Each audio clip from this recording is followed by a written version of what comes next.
उसका नाम महविश है, जो कि मामिया कॉलोनी की रहायशी है। और वो मेरे घर में आई थी और उसने अम्मी लोगों ने यानी कि उसने मेरी घर वालों से बोला कि मुझे मुलाजमत चाहिए, शादी दूँगी, मैं आपके साथ बहुत मदद करूँगी, क्योंकि हम गरीब घराने से तल्लुक़ रखते हैं। तो मेरे भाई मेरे से छोटे हैं, कोई काम वगैरह नहीं करते, इस वजह से मेरी अम्मी ने मुझे मुलाजमा रखवाया उसके घर।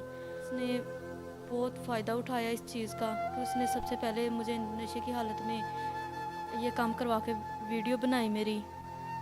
तो उसके बाद उसने जब उसको पता चला कि मैं ये काम कर सकती हूँ, तो उसके बाद उसने मुझे वो वीडियो दिखा के मुझे ब्लैकमेल शुरू कर दिया। आपने पुलिस में उसके ख़िलाफ़ कार्रवाई के लिए दरख्वास्त दी, मुकदमा दर्ज हुआ कि नहीं हुआ, और पुलिस ने अब तक क्या कार्रवाई की? हर जगह गए हैं, सबसे पहले फ़िरोज़ाबाद थाना गए हैं, आईजी पंजाब गए हैं, आईजी पंजाब ने हमें खुद सुना है।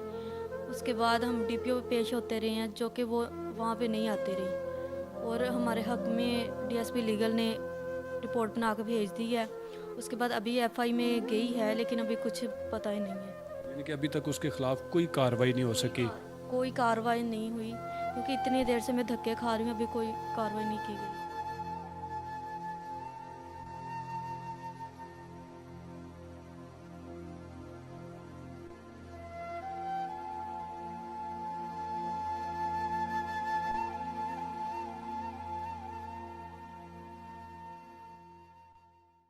अस्सलाम वालेकुम, मैं हूं एडी मलक और आप देख रहे हैं एडी मलक ऑफिशियल।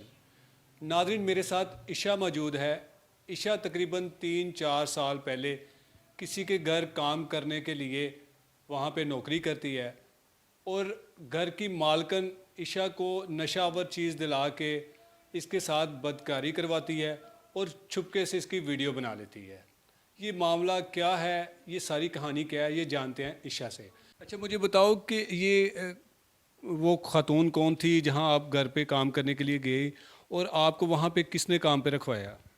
उसका नाम महविश है, जो कि मामिया कॉलोनी की रहायशी है। और वो मेरे घर में आई थी और उसने अम्मी लोगों ने यानी कि उसने मेरी घर वालों से बोला कि मुझे मुलाजमत चाहिए और मैं अच्छा दूँगी, मैं आपके साथ बहुत मदद करूँगी, क्योंकि हम गरीब घराने से तल्लुक़ रखते हैं। तो मेरे भाई मेरे से छोटे हैं, कोई काम वगैरह नहीं करते, इस वजह से मेरी अम्मी ने मुझे मुलाजमा रखवाया उसके घर। और उसने बहुत फ़ायदा उठाया इस चीज़ का कि उसने सबसे पहले मुझे नशे की हालत में ये काम करवा के वीडियो बनाई मेरी। तो उसके बाद उसने जब उसको पता चला कि मैं ये काम कर सकती हूँ, तो उसके बाद उसने मुझे वो वीडियो दिखा के मुझे ब्लैकमेल शुरू कर दिया। अच्छा, जो सबसे पहले उसने वीडियो आपकी बनवाई, तो वो शख्स कौन था उस वीडियो में जिसके साथ इसने वीडियो बनाई? फिर उसके बाद उसने आपको किस तरह इस काम के लिए माइल किया कि आप ये काम करो आप? सबसे पहले उसका शौहर शकील, उसके भाई 4 भाई हैं, फैसल, रमज़ान, कैसर और अवैस। तो उनके साथ मुझे उसने वीडियो दिखाई।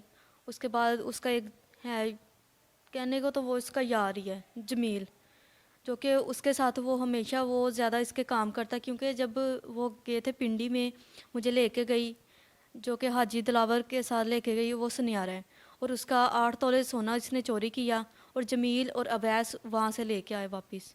इसने इस तरह, इसकी माँ भी साथ है, इसका नाम बुशरा है। तो इन्होंने इस तरह मुझे यूज़ किया।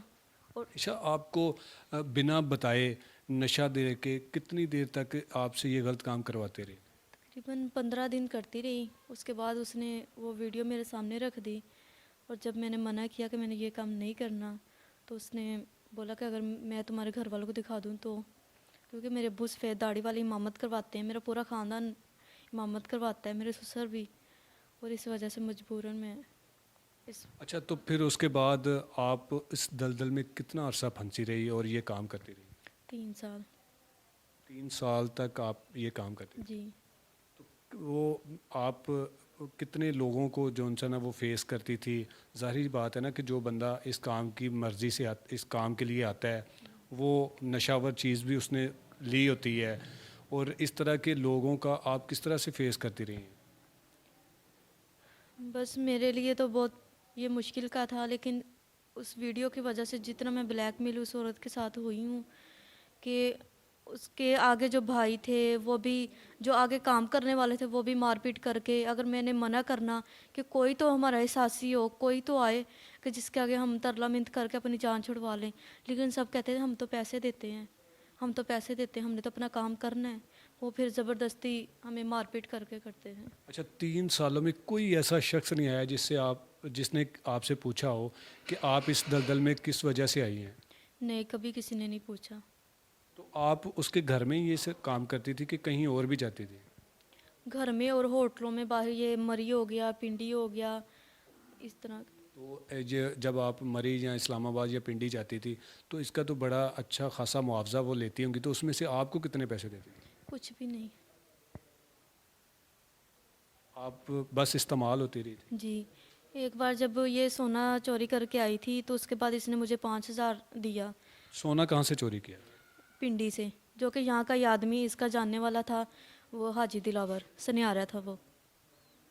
अच्छा, तो उसका सोना चोरी किया और फिर उसके बाद आपको 5,000? जी, मुझे 5,000 दिया, उसके बाद उसने उसी टाइम वापस ले लिया। फिर मैंने रो के बोला कि आप ही, मुझसे ये काम नहीं होता, मैंने नहीं करना। मैं उसके आगे हाथ जोड़े, उसके सामने भी काफ़ी बार कोशिश की है मरने की, लेकिन वो खुद ही कहती बस एक बार करती करती उसने मेरी ज़िंदगी तबाह कर दी।